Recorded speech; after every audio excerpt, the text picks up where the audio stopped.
Welcome back to my channel, and if you're new here, welcome to A Nerdy Book Life. My name's Christy, and on this channel we talk about books, manga, and all things nerdy. And today's video is going to be a quarterly wrap-up. I'm going to talk about the books and manga that I read from January to March. And I'm doing it this way just because I don't read fast enough to do a monthly wrap-up. And I've told myself, you know what? That's okay. I just read a little slower than others, and also sometimes life is busy or things happen, or sometimes mental problems can get in your way. So I'm just gonna do it this way, and I'm fine with that. So let's get started. For books, I picked up the Impossible Meet Cute series. It's a novella series by 6 different authors, and it's on Prime Reading and Kindle Unlimited, and it was actually pretty fun and interesting to read. The first one is called The Exception to the Rule. It's by Christina Lauren, and she wrote about 2 people who actually write to each other on Valentine's Day, and they actually email each other on Valentine's Day. And it was just really cute reading the emails back and forth between them, and it all happened because I think someone had gotten an email address wrong, but of course that is really cute to read about. So that one was definitely really good. And then the next one is called Worst Wingman Ever. This one was by Abby Jimenez. And guys, okay, this was my first Abby Jimenez book. Now I see why she's got hype. I really love this one. It was definitely my favorite out of all 6 of them, and I am gonna get on the Abby Jimenez train and pick up some of her stuff. This one was about 2 people who actually left notes on each other's cars. And I think it all started because the man saw that the woman's car had a flat tire, and he wrote a note saying, hey, you have a flat tire, and they kind of wrote notes back and forth to each other. She was actually at an apartment complex that he was the maintenance worker for, and it was just really cute, really sweet, and it was absolutely my favorite. And then next, book 3 was Rosie and the Dreamboat by Sally Thorne. I've never actually heard of Sally Thorne. Now, there may be books out there that I've seen that I'm like, oh, okay, but I just could not ring a bell of what she's written. But this one wasn't really my favorite. This one was actually in the low bar of all 6 of these. After I talk about all of them, I'm going to rank them from my favorite to least favorite. So this one was about 2 sisters who were going to a spa day. They were trying out these new things called what were they called? Water beds. They were like water beds, kind of. It's like a big pod. I think these things actually exist. I think I've actually seen them before. They're actually big pods, and they're water, and you get inside and you literally just float, listen to music. It's nice. The light is really soft, and I think it could look like a galaxy in there or whatever. But she actually gets trapped in one of those.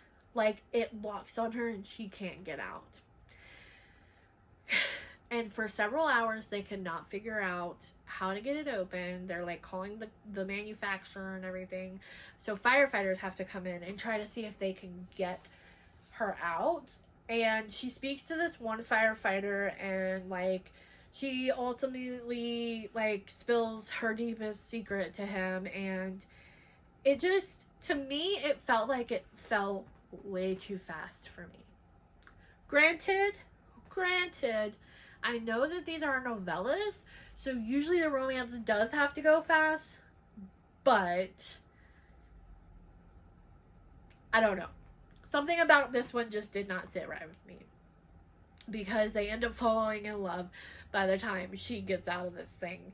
And sometimes I do think tragic situations can mess with your head to make you do crazy things like that. So, I don't know. It just wasn't my favorite. I gave it 3 stars. I might bump it down to a 2. But then the next one was by Jasmine Guillory. I hope I'm saying that right. This one was actually pretty cute. It's called Drop, Cover, and Hold On. I gave this one 4 stars. It is about a woman who, she goes to this bakery like every other day or something like that. And when she goes, she thinks that the main head baker, I think he's the owner of the bakery, doesn't like her.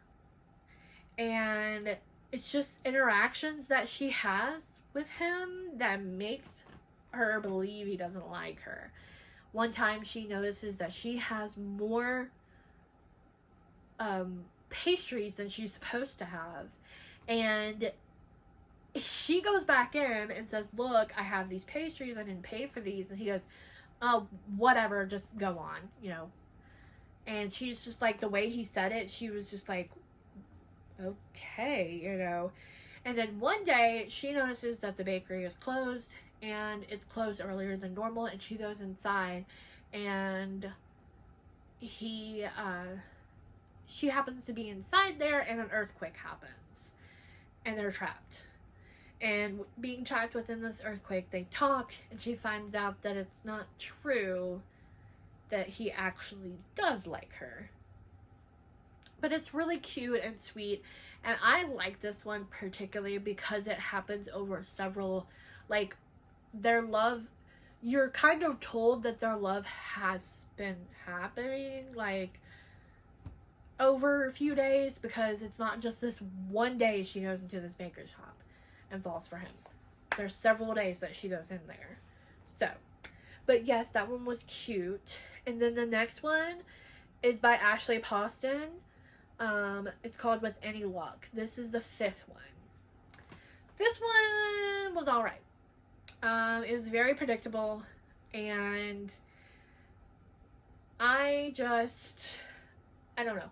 It didn't do anything really wrong. I did like it. I gave it 3 stars. Basically, this girl claims that she's cursed with love because she dates someone for a little while, and then they break up, and the next thing she knows, the person she dated finds their true love, the person they're going to spend the rest of their life with afterward. So she feels like she's cursed. And she actually is the best man for the groom, because the groom is her best friend. And then there's a maid of honor for the bridesmaid, who is actually a guy, and they both actually have to wind up going to find the groom. And if you don't already feel like you know what's gonna happen, then, you know, kind of predictable. But it was alright. Gave it 3 stars. Then the last one. The last one was called Royal Valentine, the 6th and final one in the novella series. This one was by Sarah Wilson. I'm reading off my iPad, that's why I keep looking down. I didn't like this one. I just did not like this one. I don't know, it was one of the royal princess stories of the princess swapping with a non-princess so she can go have a normal day, and then she runs into this guy, and she falls for the guy, and it turns out this guy has a secret, and I don't know. Again, the love was way too close to falling, was too fast to falling in it. And to me, there was like the whole thing of like, I can't be with you because of this, but I still love you, or this, I don't know. I just really love it. And one thing I think that they left out is I would have liked to known what was going on with the non-princess who was acting like the princess, to see if like she was getting caught or whatever. I don't know. I gave this one 2 stars. Was not my favorite. If I were to rank these from my favorite to my least favorite, absolute favorite was Worst Wingman Ever by Abby Jimenez. Second favorite was The Exception to the Rule. Third was Drop, Cover, and Hold On. Then fourth was With Any Luck. Fifth was Rosie and the Dreamboat. And then sixth was Royal Valentine. I did kind of like With Any Luck more than Rosie and the Dreamboat, just because of the reasons that I said. But yes, those were the books that I was able to get done this quarter. I know it was novellas, but hey, at least it was something. Also, I'm going to talk to you guys about the current reads that I am currently reading towards the end of the video. So now we're going to dive into manga. If you guys happen to see my last video, it was the Manga Madness vlog, and I am going to talk about what I read in that really quick. If you did not see that, I read the final volumes of Sweat and Soap, volume 9, 10, and 11. And this wrapped up beautifully. I love this series. It's such a genuine, wholesome, true relationship. It's a relationship that I think anyone can relate to, because a lot of the things that they go through are things that you go through in a relationship. So it's so cute. If you've never heard of Sweat and Soap, it is about don't hate me if I pronounce these Japanese names wrong. It's about Asako and Kotaro. Kotaro and Asako. And they actually meet one day because he wants to smell her. Yes, I know that sounds bizarre. But she has had a sweating problem her entire life, and for some reason to him, she smells really good to him. She uses the products that he develops. Their company is called like Lemon Drop or something like that. And she uses their products because she feels as though they mask her very well, her like issue with sweating and stuff. And he just thinks that she smells wonderful. But she's always super conscious of how she smells. And they just form a relationship, and then they found out that they both work at the company. He's a developer and she is an accountant. And this relationship is just so cute, and I think everyone should pick this up. I love this. I read 9, 10, and 11. Not sure if I showed you those before. And then I read A Cat from Our World and the Forgotten Witch by Hiro Kashiwaba. Oh, this was actually by Sweat and Soap, was by Katesu Yamada, and I think this is a josei. If not, I will find out and correct myself on the screen. This, however, I'm not sure what it's considered. I just know that it's kind of a fantasy world. And it's about this witch who summons a guardian beast, and the guardian beast happens to be a domestic cat.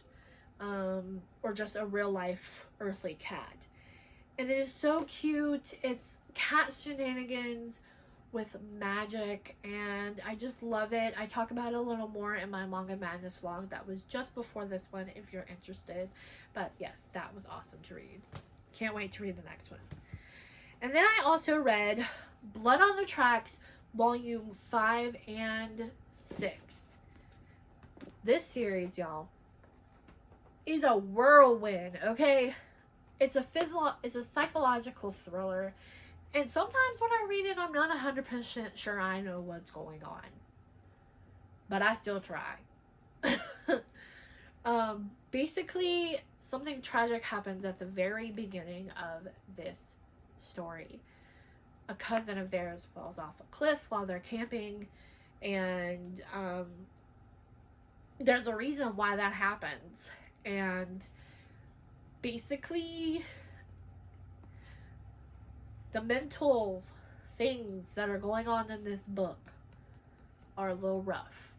Basically, mommy is very protective over her son in this. Way overprotective. If you pick this series up, you'll find out what I mean. But yes, this is mental crazy. You better make sure you're in a good headspace before you pick these up. And if you do pick these up, maybe pick up 2 or 3 at a time, because they go super fast. Like super fast. But they're still good. They're still good. And then last but certainly not least, I picked up My Gently Raised Beast Volume 1. I think this might be a webtoon, but it's also published by, I think it's IZ Press. Blood on the Tracks, I keep forgetting to tell y'all the authors of the manga because I butcher the name so bad. Shuzu Omashi is who writes Blood on the Tracks. And then who wrote this was original story by Early Flower, is what it says. Adapted by Tiva and art by Yosuruki. I'm not 100% sure on that, but this is basically about a girl who is kind of an orphan, and she's in a very bad situation at the beginning of the story. Then a gentleman comes around claiming to be her royal father and takes her into this castle, and she meets that she has a brother and sister. I think they might be stepbrother and sister though. And one day she's feeling really lonely, and this cat shows up. And it's not an ordinary cat. It happens to be a person as well. It's a boy. I don't know if you can see that or not. But one of the quotes is, "I told you, I'm not a cat." But it's just really cute and sweet. I love the things that go on in here. I love the art. It's just so pretty. And I can't wait to dive into volume 2. So yes, that is the books and the manga I read for January, February, and March. Not as good as month as I would have wanted, but hopefully we will change that in the next quarter. I'm actually currently reading Fourth Wing, and I'm hoping to finish that up soon because I'm almost done with it. I know I've been reading it for a while, but we are going to finish that up soon. And then I'm also reading Kings of Kearney. I'm listening to it. It is actually a book club pick. I have joined a local book club, and it's been really fun. I haven't really been showing you guys because I don't want to put anybody on film that doesn't want to be on film. So we do have a bookish craft night coming up. I might do a vlog for that and kind of show you guys what we're working on. But yeah, so I've been reading that. It is basically a motorcycle gang romance. It turns out that she wrote it as a fan fiction of Sons of Anarchy. If you've heard of that, it's like a really intense motorcycle show. I've never actually watched it, but I've definitely heard of it and maybe seen tiny bits and pieces of it. But yes, I am liking that so far. And then also Maeve from Maeve Ever Reading is hosting a Fruits Baskets readathon. And I have yet to pick this up. I have seen the show, but I really need to pick this up, and this is what better opportunity to pick it up than now. So that's what I'm going to probably start today. Probably going to dive into it today, honestly. But yes, that is what I'm currently reading, and we'll definitely have finished for the next quarter. If you guys made it all the way to the end, please put a book stack emoji Or if you don't want to do that, you can also tell me what you read this quarter and what was your favorite book out of it. My favorite manga was probably either My Gently Raised Beast or A Cat from Our World. The favorite books I kind of told you in order of that novella. So yes, thank you guys again for watching. Remember to stay strong and read on. Bye now.